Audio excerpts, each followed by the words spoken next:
Namaste. I welcome all new people to this class.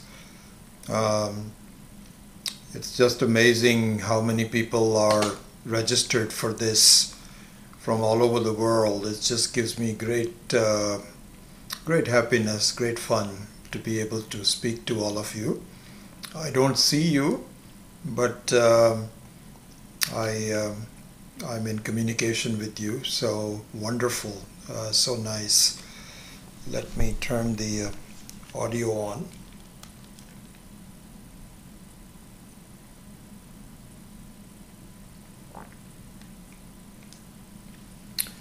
So let us start with a prayer. Excuse me. Om Sahana Vavatu Sahanau Bhunaktu Sahaviryankaravavahai Tejasvina Vadhitamastuma Vidvishavahai.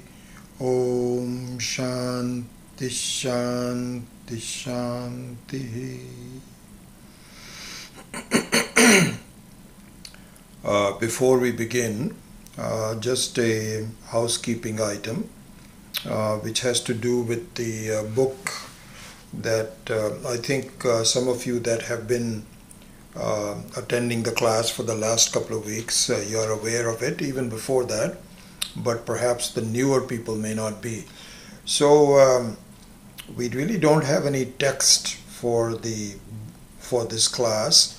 By the way, the verses are now on a PDF and are available, and I think you should have a copy of that. We will be beginning the text very soon, and so you can go to the website arshavidyacenter.org. I think you all have that in the emails, and then go to the recording of classes, and there see Drg Drsya Viveka, and then when you click on that, there are 2 or 3 tabs, and one of them is text, I think it says.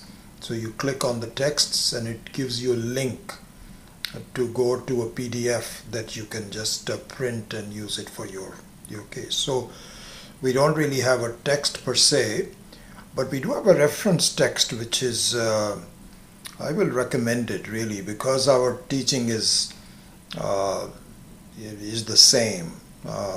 And in fact, a lot of the ideas that I have came from Swami Viditatmananda's teaching, I think in the year 2008, and we condensed that into a book, and that book is available. We only have 57 copies of it so far. 20 of you have asked for it, and I have your names. 37 more are needed.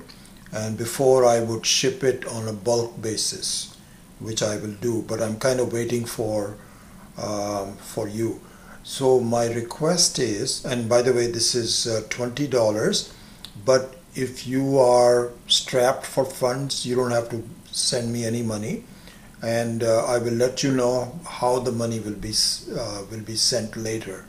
So there's no rush on that, because we haven't even sent you the books yet, but I request you to send me your street address so that I can fill this order for 57. It could be that more than 37 people would need the book, and so we'll have to order some more.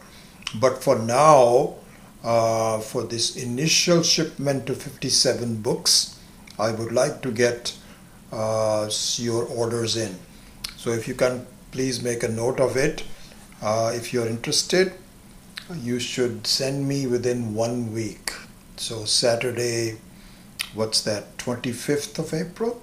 If I can, then I will, however many that I have the orders for, we will close it, and then I will arrange for the books to be sent to you, so that once the text begins, you at least have something to go by. And even the introduction that I'm going through just last week and today will be based pretty much on what Swamiji had given in more detail.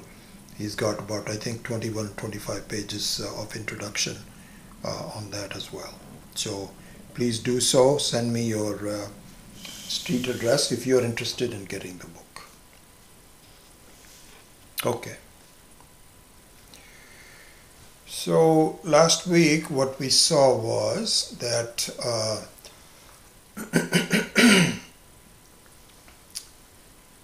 that for the students that would like to look into an analysis of the problems in our life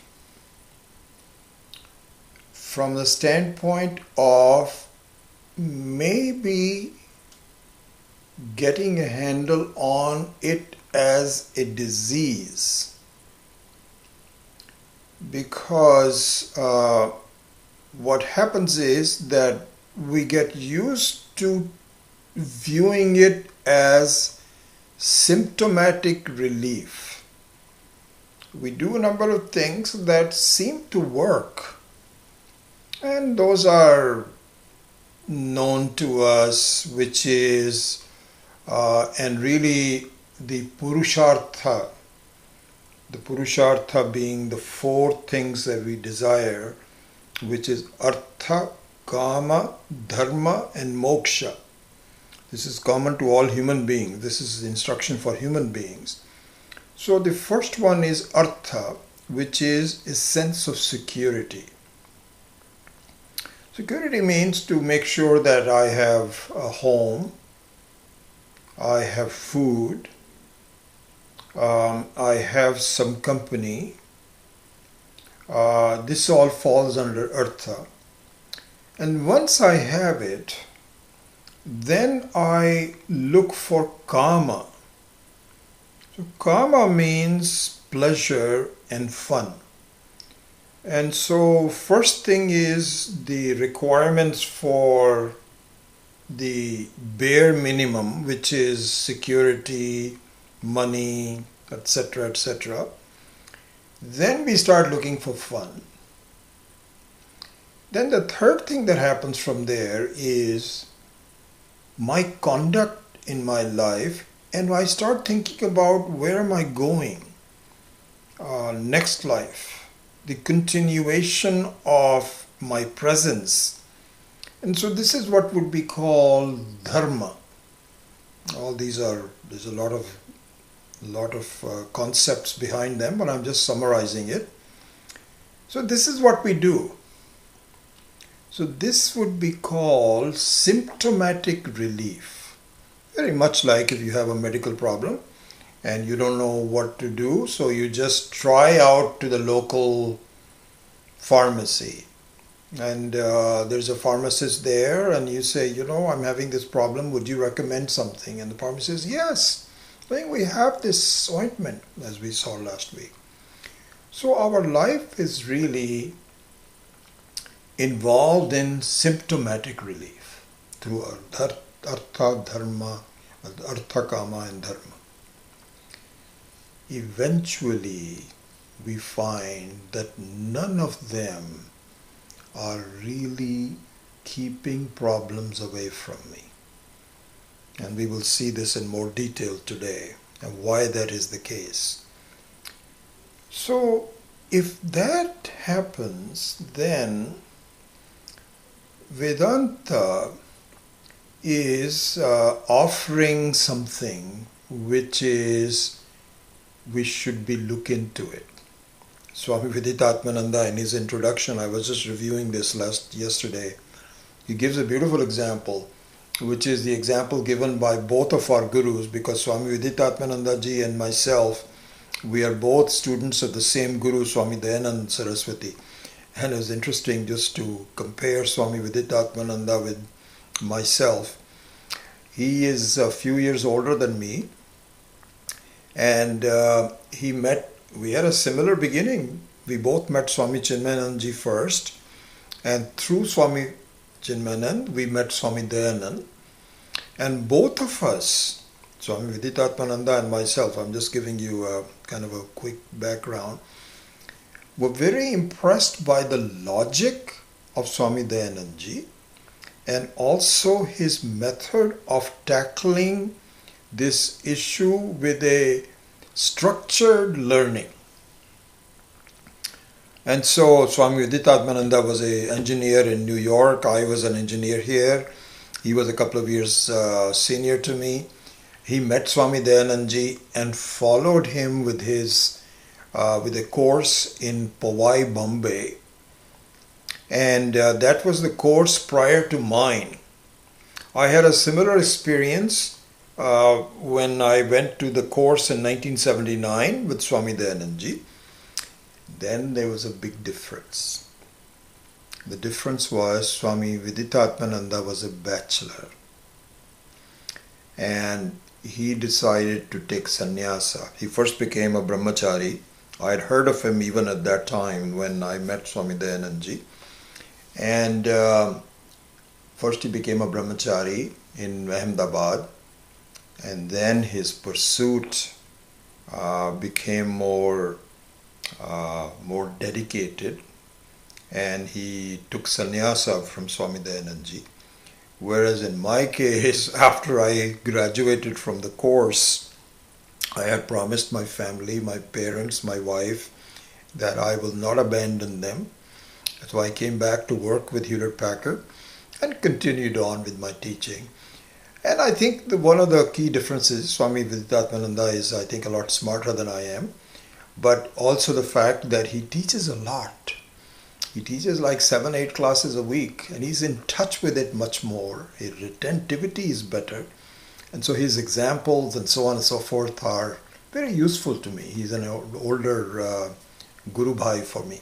Anyway, going back to the example that Swami Viditatmananda has on this issue of how we are conducting our lives, it's an example that was given by our Guru Swami Dayanandji, and it's from Vedanta, from our scriptures. The example is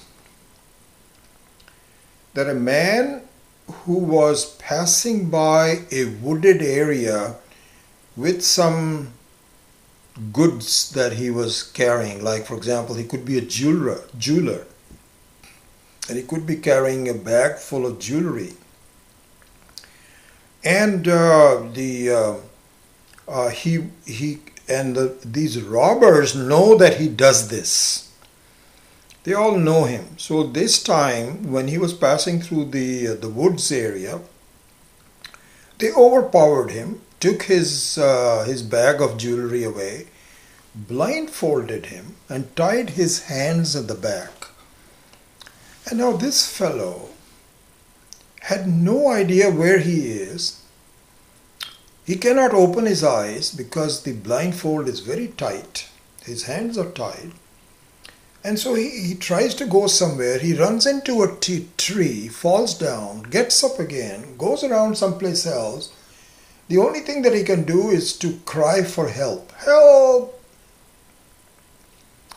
Just then, some elderly person who was kind, just passing by, and says, who are you? What happened? So then he says, sir, I was captured by these robbers and they took away my jewelry and I'm in very bad shape. So this person untied his hands, untied his blindfold, and said, where are you from? So he says, I'm from this village few miles away. So he says, okay, I think I know how do you get there. So do this. You stand here and you go this direction. And then after that, I'm not quite sure what you have to do, but here are the things that you should be asking for. There are some signs on the way that will tell you are going in the right direction. So do it. So the person started to do this. And he reached home. So the study of Vedanta is very much like that. As we will see, this is an exaggerated example, but really speaking, we are lost. Lost because everything we try in our life seems to work, but we run into a roadblock. There are surprises, unpleasant ones, and we are back again. It's like hitting a tree, and we are lost. And so the Vedanta is like this elderly gentleman who says, I think I can help. Here's what you need to do. You open up your eyes and you follow the direction I'm telling you. I can't go with you, you have to do it, but follow this direction. This is the word Viveka. When we say Drg Drsya Viveka, he says Viveka is the direction that I have to go.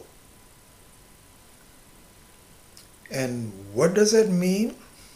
As we saw, I'm just still revising from last week. What does that Viveka mean? It means that the problems you are ascribing in your life to both to yourself as well as the world around you is based on the fact that you are making a fundamental error about mixing two things. Two things. And we saw the example of the fire, which is formless, and an iron ball, which is formful but cold. When those two get mixed up together, it becomes a red-hot fireball. Iron ball becomes a fireball. And so in that sense, this is exactly, so this is the direction. Really, our first thing is, really? Is that what's happening to you? Scratch your head? This is what we have to do. This is the direction we have to follow. We won't do anything else. I mean, you still have to eat, you still have to go to work, all of those kinds of things. But this is the direction we have to follow. And here I would add another example which we had done in the initial introduction to Vedanta before the 7th chapter of the Gita last year. And that is the example of electricity and an appliance. So I'll just quickly go over that example for the new ones. So if you look at it, electricity and an appliance both are necessary for the appliance to be functional, to do what it is supposed to do. Let's say a ceiling fan, and the ceiling fan has a function. It is supposed to generate some air, and so that it makes you feel better if it's warm. And similarly, air conditioners, lots of different ones. In a working appliance, there are two things involved. One is the electricity. The other one is the makeup of the appliance. Makeup meaning it has to be designed properly, the electrical energy has to be tapped, and so on and so forth. Either the blade rotates, or it creates some heat or cold or something. So now in the same example, the appliance, it's like a cold iron ball with a form. And the electricity is like a fire. And in fact, this is a better example, even better example than the fire. And in fact, I think that that is clearly shows that when these Vedantic texts were written, there was no electricity at that time.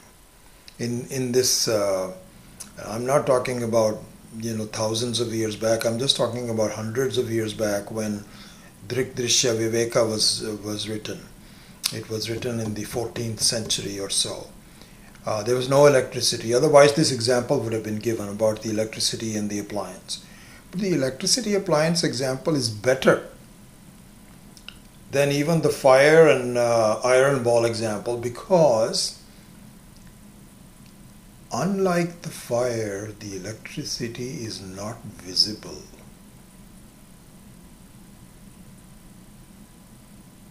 And we will go into this in more detail later, but very basically what it means is that the electricity is independent of the appliance. And in this example, to bring it on to our lives, suppose the electricity has self-awareness.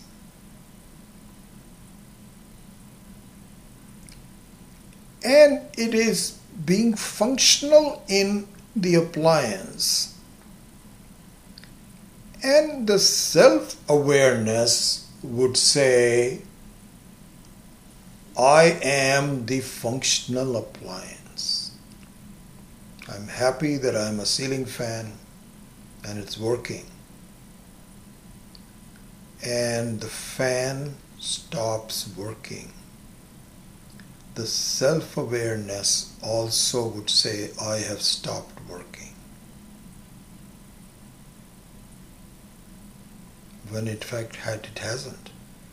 It is the fault of, it's very possible that like in India the electricity goes out every now and then.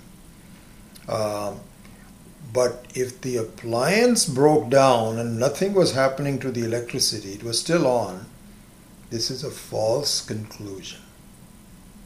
This is exactly what happens in our lives, and this is what we are going to study in more detail.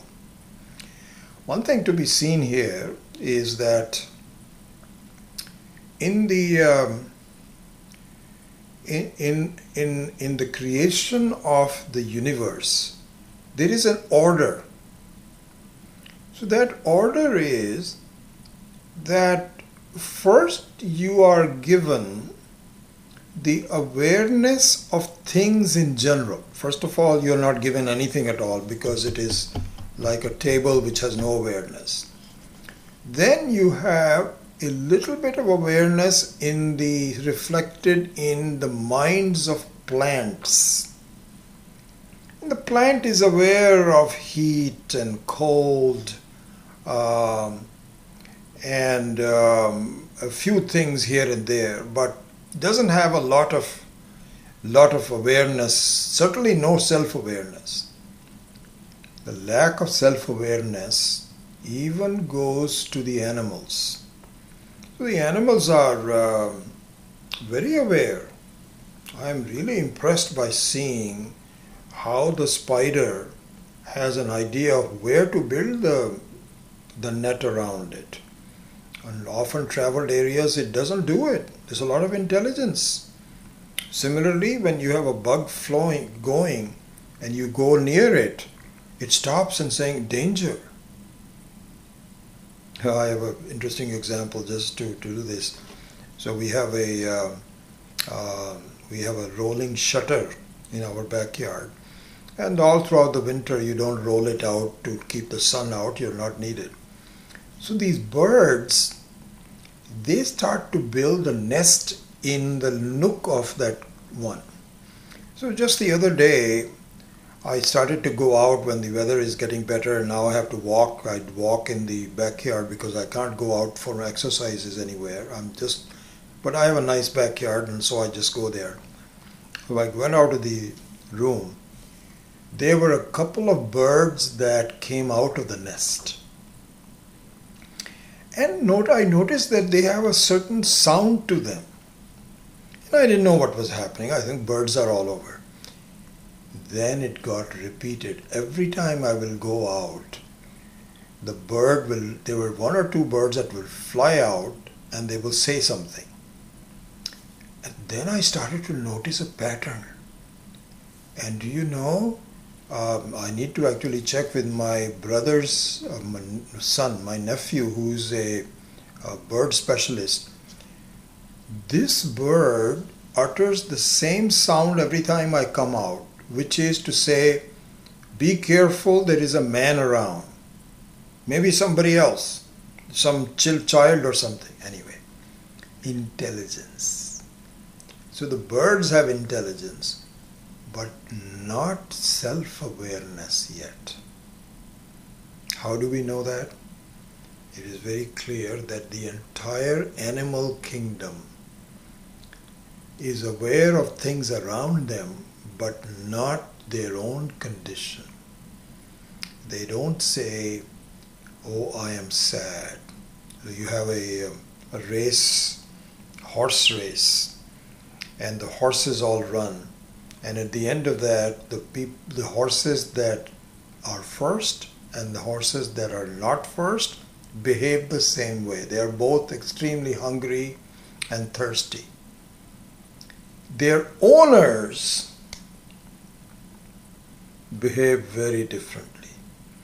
The owner of the winning horse feels very satisfied. Oh, see, I have the best horse. I tell you, I've done some good things. And the second person who his horse didn't do well has a very sad face. The horse doesn't have a sad face, but he has a sad face.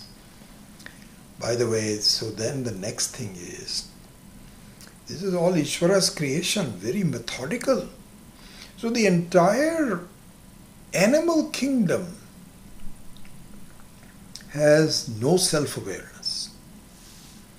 And by the way, Acharyas say the entire animal kingdom does not smile. There's no smile on their face. Then comes the human being. And the first couple of years of the child, there is no self-awareness, just like an animal. And the smile comes first. This is the first time. This is why the smile of a child is so pleasant. The first time it recognizes the mom and dad, something happens to the face. It's a beautiful thing. This is the growth of the entire kingdom of beings. Anyway, the more important thing is that as the child grows, it now is endowed with the ability to evaluate itself. First time in the whole creation. And it says, oh. This is what happens. You run a race, you have a 4-year-old, and in the beginning, if the fellow or the girl does not stand first, nothing happens. Nothing happens.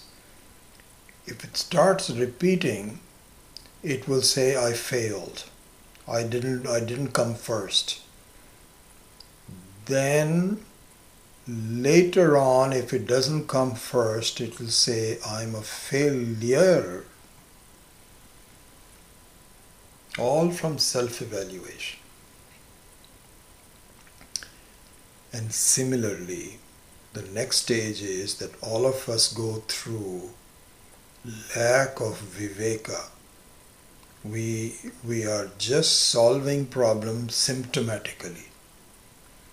The next stage is to develop viveka.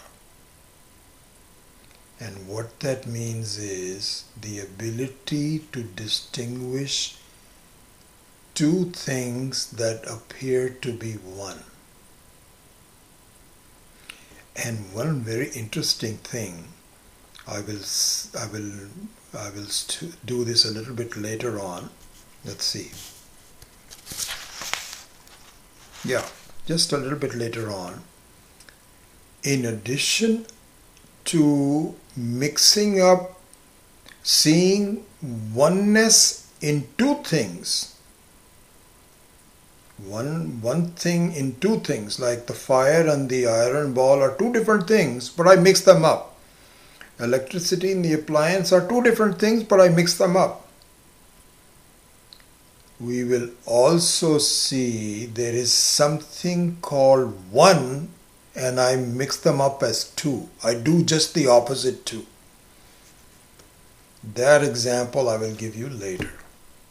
But for now, let's stick with it. Viveka means, and so to summarize last week, and then we will go into new material today. What Vedanta says is, wait. You got it all wrong. There is nothing wrong with you or the world. The world is inert. It cannot trouble you. It's like saying the iron ball is not a threat to you, O fire. You are intrinsically hot, and it is actually borrowing your heat from you. So the world is inert, it cannot overpower you. You are the one who's confused. If you separate them and you see that, my goodness, I am not limited by all this, you're free. This is the Viveka that we have to develop. So then what happens is that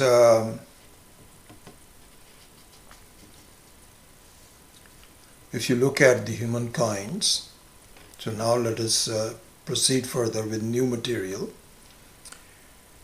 What you find is that if you look at different people around the world, we have some problems that are unique to each one of us.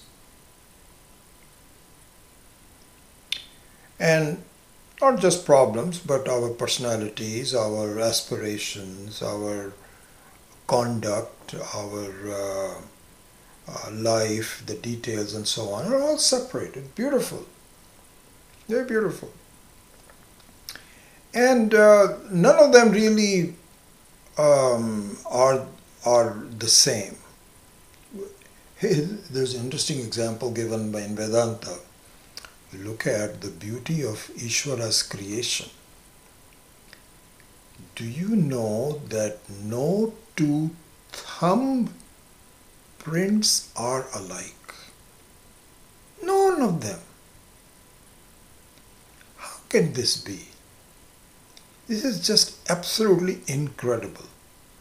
Just in the small space of less than an inch, there is uniqueness. You would think that there will be yes, there is some commonality, but everything is unique. This is why the science is able to look at the thumbprint. In India, for example, there are a lot of people who are totally illiterate. Totally illiterate. I was telling you about, my sister was telling me about, so she has a chauffeur. My sister lives in New Delhi and she has a chauffeur that actually happens to live in the same house. And he's a very wonderful guy, Ram Singh. And he's been with her for a long time, and he's a great driver. He just knows all the places and so on and so forth. So I was recently in New Delhi in January when I felt very sick and I had pneumonia and anyway, all those kinds of things. So I was coming back one day from Jaipur. We were visiting the Aim for Seva place. And I was telling my sister that tell Ram Singh to come to door number 9. And my sister said, he doesn't know what 9 looks like. She said, wait. What are you saying? She says, he is totally illiterate. You cannot discuss with him number 1, 2, 3, 4. He does not know anything. So I said, then, so how is it going to happen? She says, you have to describe some other features. This has a long column and the other one is a short column. Then he will be able to come there. Honestly, I was just flabbergasted. So anyway, the point is that this thumbprint is given as an authentic way of describing a human being. Look at the creation of Ishvara. It's mind-boggling. Anyway, everyone is different. What I was saying was that all of us have different problems. But all of us fundamentally have the same problem. This is what we have to zero in on. I don't have to equate my unique problems with everybody. If somebody wants to be a doctor, somebody wants to be a lawyer, somebody wants to be successful, money man, whatever it is, everybody's different. So beautiful. But what I have to find is the commonality of a problem that we are all trying to solve. This is what Vedanta is all about. And so, for example, in the Bhagavad Gita and the entire Vedantic text, it doesn't worry about figuring out how to make money, how to be healthier. That is, you can figure that out. What I want to concentrate on, Vedanta says, is something which is much more fundamental and common to everyone. What is it?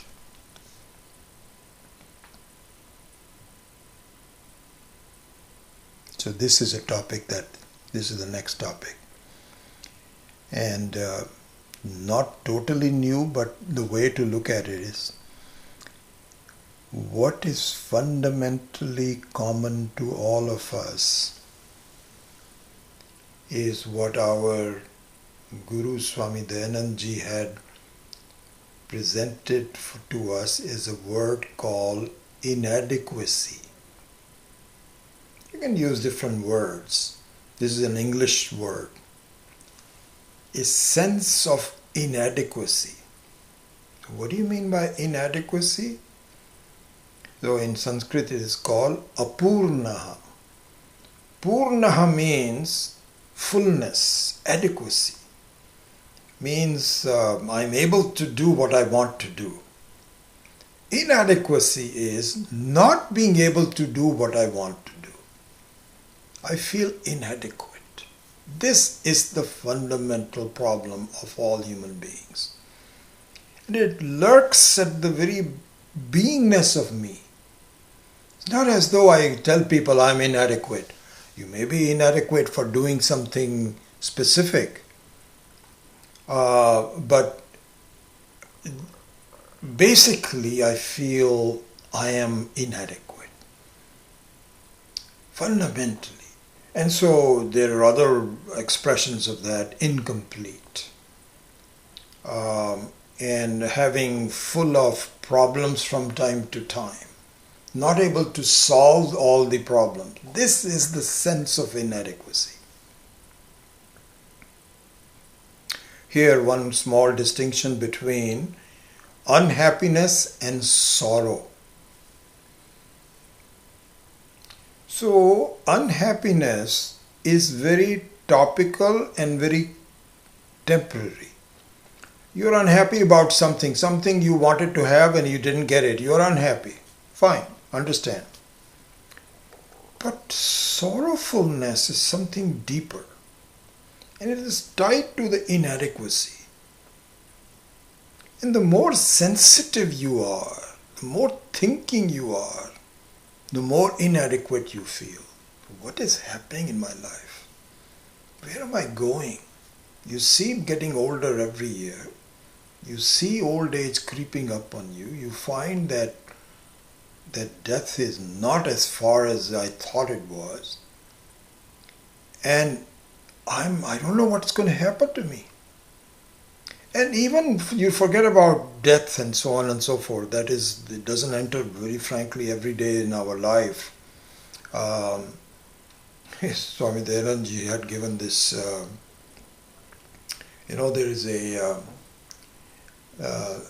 there is a word called sannyasa. So talking about death and so on and so forth, that reminded me. So the sannyasa means that you are not, you have given up on the world, you want to really recluse yourself. This is what sannyasa means. Okay, we'll talk more about that. So Swamiji says there is a word called smashana sannyasa in Sanskrit. It means the sannyasa of that comes in the death of a close one. Okay, so that, as I don't know how old you are, I've seen now. In the beginning, we never used to have any deaths around us, but now slowly, this, that, my father, mother, friends, some other people have died, and so you get more used to it. And what you find is that people's sannyasa, sense of sannyasa, heightens up during these times. So you go to a funeral and there is a lot of crying. Everybody says, "But he was okay just yesterday. Where did he go?" And then everybody else is, wiping their hands. They all pass out these Kleenexes so that you wipe and you also start crying, and you say, "You know what? This life I am just wasting my time. I was just getting mad at people and so on and so forth." There is no reason for doing that, because we should really be thinking about really important things. And so you become very thoughtful sannyasa.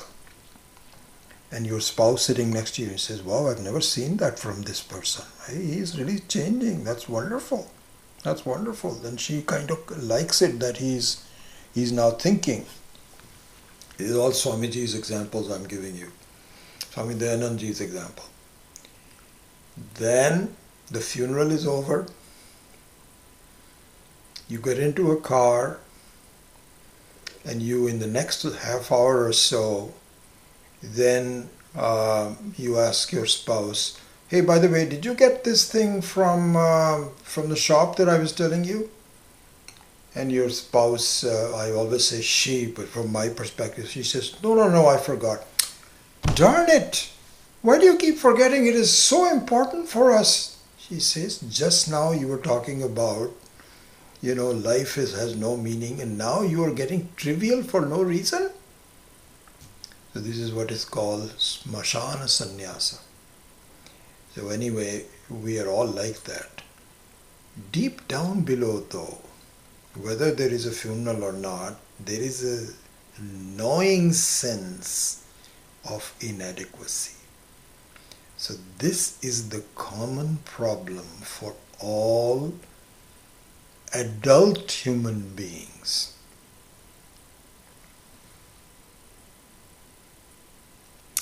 So here, and also another thing, I cannot seem to get rid of it. Okay, this is the inadequacy we talk about. Inadequacy means that if there is something that I could tackle, I would, and I'll be done with it. But I can't tackle inadequacy. It seems to hang around.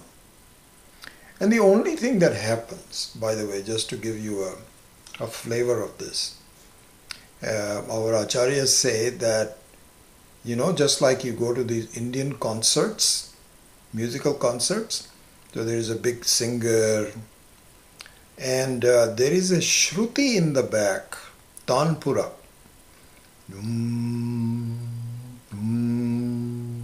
And on top of that, there is a song that is going on, Hey Ishvara, whatever it is, and so on. This sense of inadequacy is like that tanpura in the background. Cannot get rid of it, and it's there all the time. And what happens is, you can overcome it temporarily.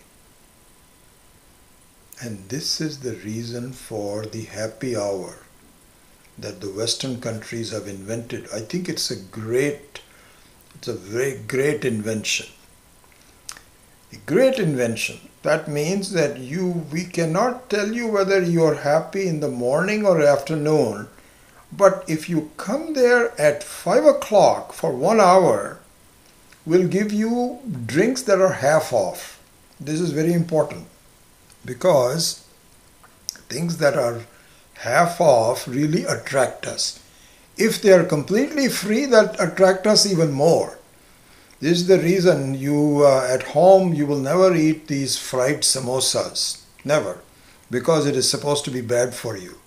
But you go to a friend's place for a party and they have these samosas sitting there. You feel, why not? It is free. And then somebody says, but it's bad for you. Well, that we will see later on. But once in a while everybody has to enjoy. So I have to have some samosas a time. If the host says every samosa is $5, you will say no. So anyway, the happy hour is a very wonderful thing because things are half off.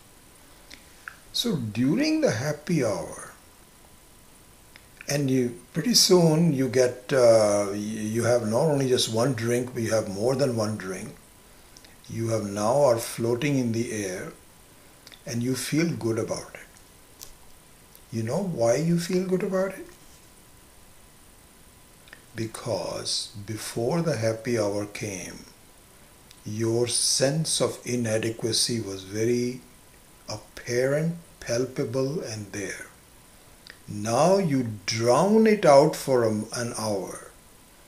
You do not self-evaluate yourself because for feeling a sense of inadequacy, you need to feel something about yourself. Well, when you're drunk, you don't do that. So anyway, the Shruti of the inadequacy never leaves human beings. Now comes Vedanta and makes a very sweeping statement. It says to a Viveki, do you know that your sense of inadequacy is a notion, not a fact? Really? But I don't seem to get rid of it. I know, because you are mixing up two things. You need to unmix them through Viveka. And if you do, you will understand that the sense of inadequacy is something which comes and goes, even though it seems to stay there. Here we will discuss this in more detail later, but one very good example of that is my sense of inadequacy is in the mind. This is why we feel good in the happy hour. Because you knock off your mind.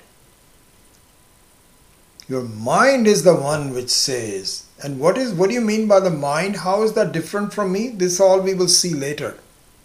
This is part of the teaching of Drg Drsya Viveka. But the sense of inadequacy is a notion because it belongs to the mind. If it belongs to you, you will never be able to get rid of it. But you are able to get rid of it from time to time. And one very beautiful happy hour that Ishvara has done for us is deep sleep. Nothing needs to be half off. There is no problem. You don't have to go anywhere. All you have to, this is a great gift by God, honestly.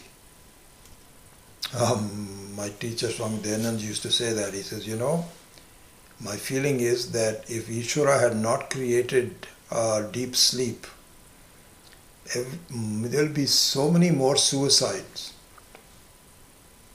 What keeps us going is no matter how many your problems are, you get rid of them at completely a deep sleep. So that means that the sense of inadequacy is not you, it is in the mind. Because in deep sleep your mind also disappears. Anyway, that we will cover up later. But all I wanted to say was that Vedanta says that this sense of inadequacy that you're bothered about in your life is not real. And so this is the direction that this older man gave to a person in the deep woods. Follow this direction. Follow this direction, which is do the Viveka to find out that the sense of inadequacy is not intrinsic, it is incidental. So this distinction between what is intrinsic and what is incidental.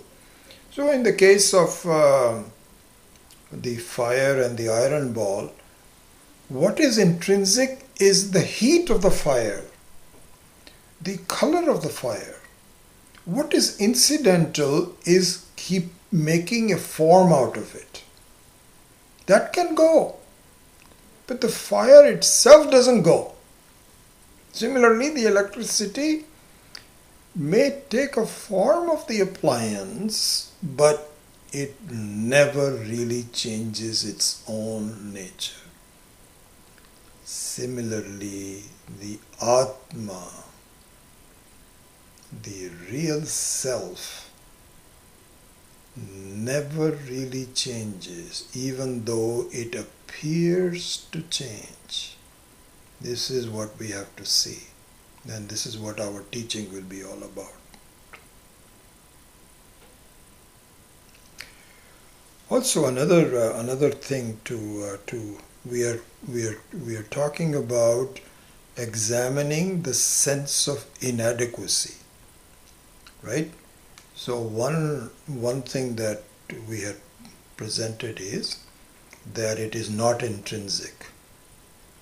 It is incidental. Okay? Another reason, so these are all different reasons. I'm just giving you a kind of, and this will be covered structurally in the Drg Drsya Viveka, but even the introduction I think is important so that you know exactly what to look for, what are the concepts and so on. So another concept about the sense of inadequacy. So it is said that a thing is only uncomfortable. Anything, either an inert or a conscious being, both of them, I'll give you examples for both of them, is comfortable in its natural state and uncomfortable in something which is not natural to itself. So let's talk with the example of an inert thing. So one of them example is a stick. A stick is not comfortable by being bent out of shape. It in fact breaks. So if you or like a spring or something, if you extend it so much, it tends to go back to its own state. Swami Dayanand used to say that the same is true for a tail of a dog. You cannot straighten it, because if the moment you take the force off of it, you can do that by maybe holding this tail on both hands and keeping it a straight line. Not natural. Not natural. The implications for us is enormous. If a sense of inadequacy was natural to us, I will not be upset by it. I will accept it. This is me. This is why you go not going to people and say, why are you so happy? This doesn't happen. It shouldn't happen. Now, if someone is laughing their face off and they're convulsing with laughter, you'll say, hey, what's funny? That's excessive, something not natural. But if someone has a nice, happy thing and say, oh, I am so sorry you're so happy. Happiness is very natural to us. But if someone has a long face and you're not talking and you're just putting your face down, everybody else is getting, then it is very natural to say, is everything okay? Something seems to be bothering you. So, a sense of inadequacy is not me. It is not natural to me. Vedanta says this. So one of the things we say in our teaching is that you have to use logic to solve issues. Logic means to be reasonable, to rationalize. But the logic you use should be compatible with what the wisdom says. So this is the example that we just did. The logic is that if you were intrinsically unhappy, you will not be unhappy about being unhappy. This is the logic. And this logic is suggested by Vedanta as a way to see, don't you see this? Don't you see that the inadequacy is not something which you can say you're born with? Everybody, of course, for the first 2-3 years you're not inadequate, but then you start to feel. But it is not you. So this is another reason for that a natural law is that a thing is only comfortable with its own nature. Okay? I'm trying to see the timing.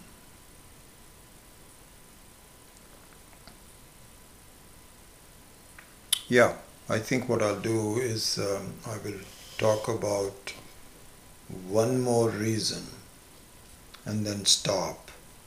And then the next topic is, I was thinking last week that we will begin the text today, but clearly we are not going to do that. I think that there's enough to be talked about, and I'm pretty sure that we will finish these introductory remarks by next week. So either we will start the text at the end of next week. This is what I said last time, but now I'm repeating myself just because I think it was good to go through the details of it. And then either we will start the text at the end of next one, or if not, then the following week. Anyway. So one more reason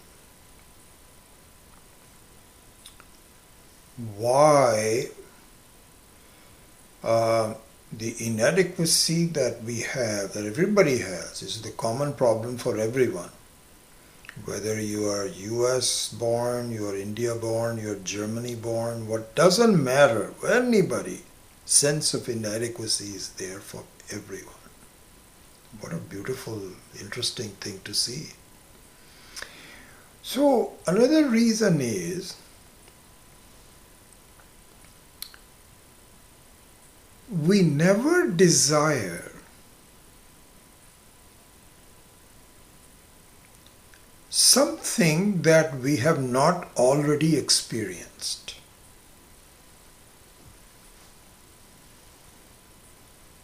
Not possible. You cannot have a desire for something that you do not know.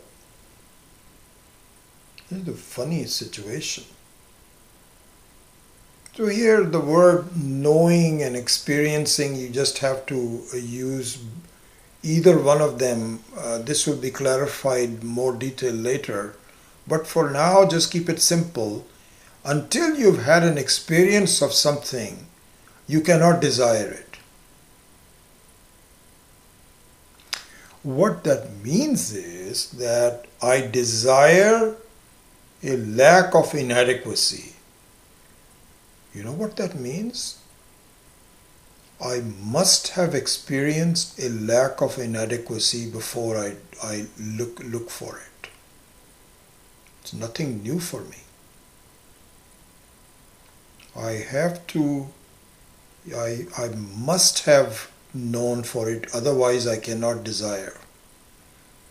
So Swami Dayanand Ji used to have this common example, which some of you may have heard this so many times.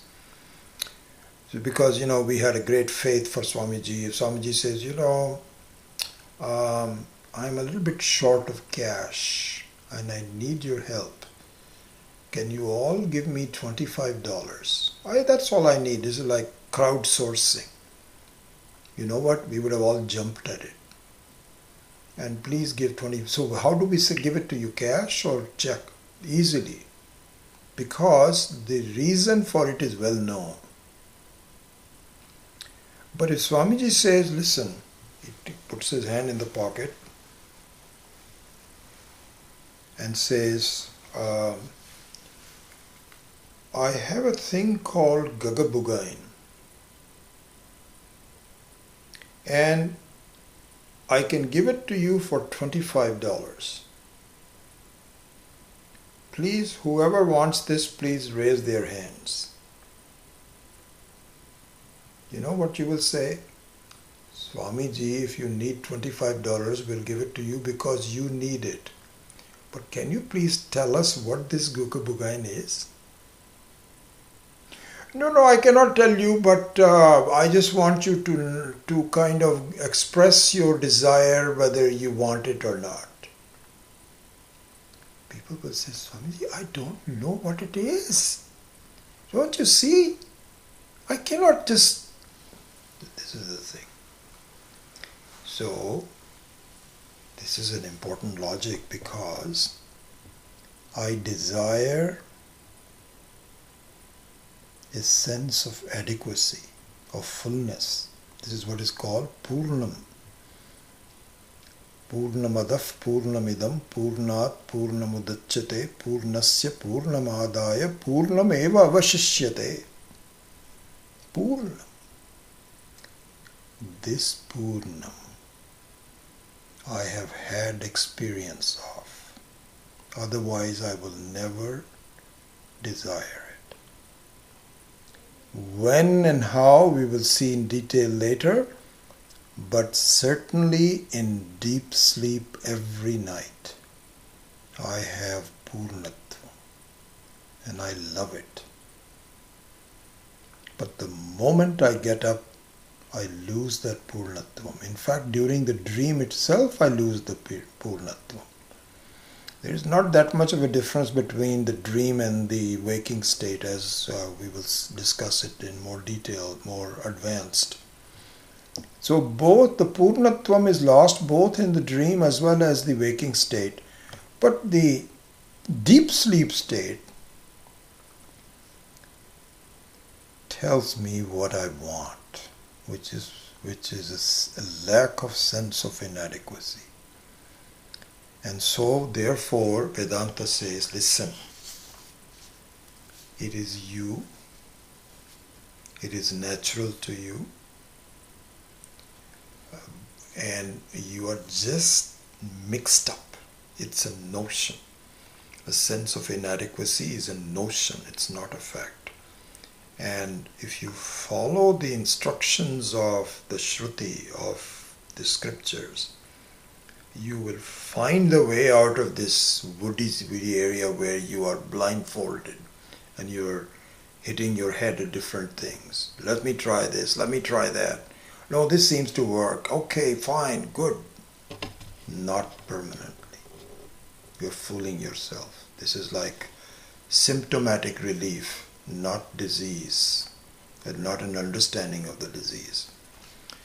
And so this is these are the instructions. This is all of this is included in the word Viveka. And it is wonderful that we are taking a book which takes it front and center. What is Viveka? How does it affect you? Take with examples, and we will see that later. So with that, I close the class and with a small prayer, and then I will spend some time looking at if you have any questions and see if I have any answers for that. I'll be happy to give that to you. Om Asato Ma Satgamaya Tamaso Ma Jyotirgamaya Mrityorma Amritam Gamaya. Om Purnamadav Purnamidam Purnat Purnamudachyate Purnasya Purnamadaya Purnamevavashishyate. Om Shanti Shanti Shanti. Harihi Om Shri Gurubhyo Namaha. Harihi Om.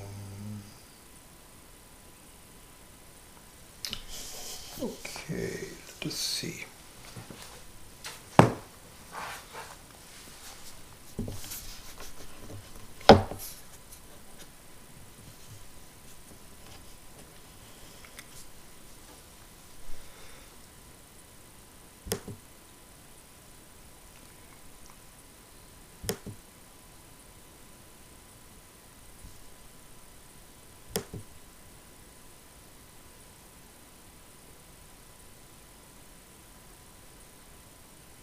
What? Oh, got it.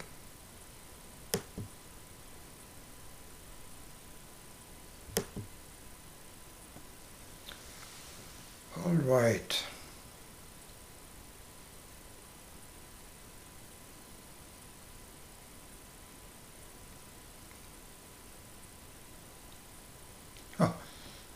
Interesting question. Shanti Kumar Chiluka. I believe Shanti Kumar is in India. He's asking, what is the origin of inadequacy and when did it come to our lives? Really good question. So we will tackle it later in detail, but for now, it was always there. It didn't come to our lives. It was always there. We are born into inadequacy. It didn't start. It's what is called anadi. So ignorance is anadi. So ignorance never has a start. Inadequacy is a sense of ignorance. The ignorance never has a start. Knowledge has a start, but ignorance doesn't. So for instance, if there is a person that comes here right now and I'll say, this is my brother. So then I introduce him, now you know him, he's my brother. So the question is, when did you not know that he is my brother? Your ignorance of this person standing next to me is my brother. When did it start? It never started. Ignorance is always there. So the sense of inadequacy is also like that.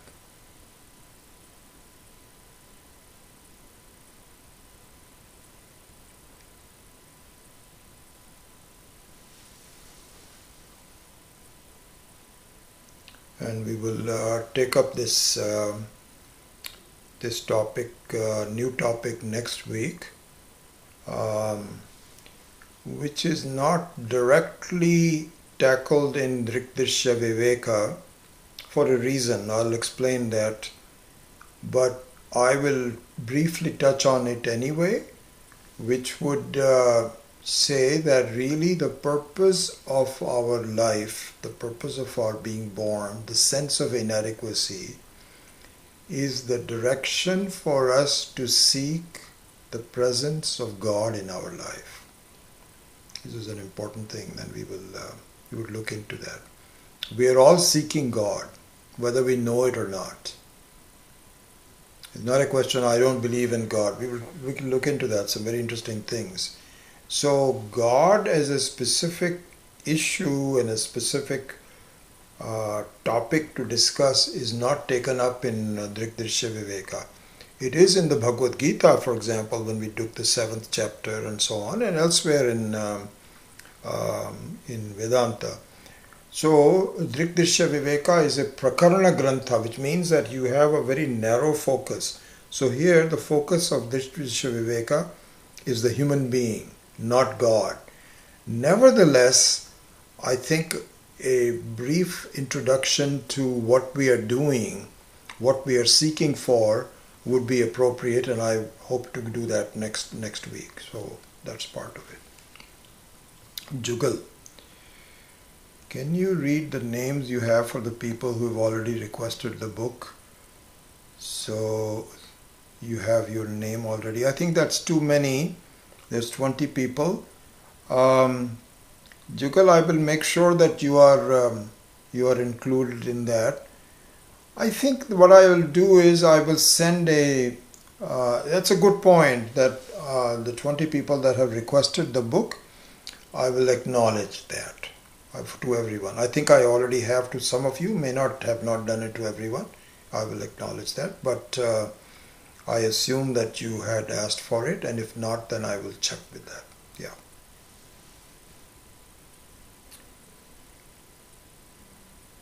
Okay, any other questions? I'll wait for another half a minute or so. Anyway, I hope you're all well and coping up with this extraordinary situation of being at your own place. For me, I'm not affected very much. I'm very happy with teaching all these classes. My health is okay, we are eating well, talking to our friends and relatives from time to time. But I really feel a lot for the healthcare workers, the people with children, in nursing homes.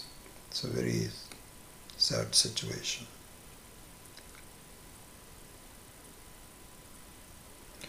Ashwin Nayak, given that everyone feels inadequate, couldn't we argue that this feeling is also natural? Could you elaborate? Yes. So, yes, the problem is very common. But the problem is not fundamental. You see, there's a difference. In other words, it's a problem but with a solution. With a solution. So eventually it will go. Even though it is there in everyone, but you cannot say it is natural, because otherwise you'll be comfortable with being inadequate, as we already went through the argument. So because everyone feels, this argument is a little bit like majority. To say that if the majority of the people feel that this earth is flat, shouldn't we just accept it? No. No. In fact, from a Western world standpoint, of course in Hinduism we have known the fact that the earth is not flat for hundreds of thousands of years. But from a Western standpoint, this was Galileo or whoever, Copernicus, I forget who said that it is not flat. But at that time, from that perspective, millions of people thought it is flat. So this argument will say, well, if millions of people thought that it is flat, shouldn't it all be accepted that it is flat? Because the fact does not care about majority or numbers. It cares about factness. And inadequacy is not natural, is a fact, even though you believe in it. So that's kind of like the answer. And now, since there are no other questions, I will say goodbye to you and hope to see you next week. Hari Om.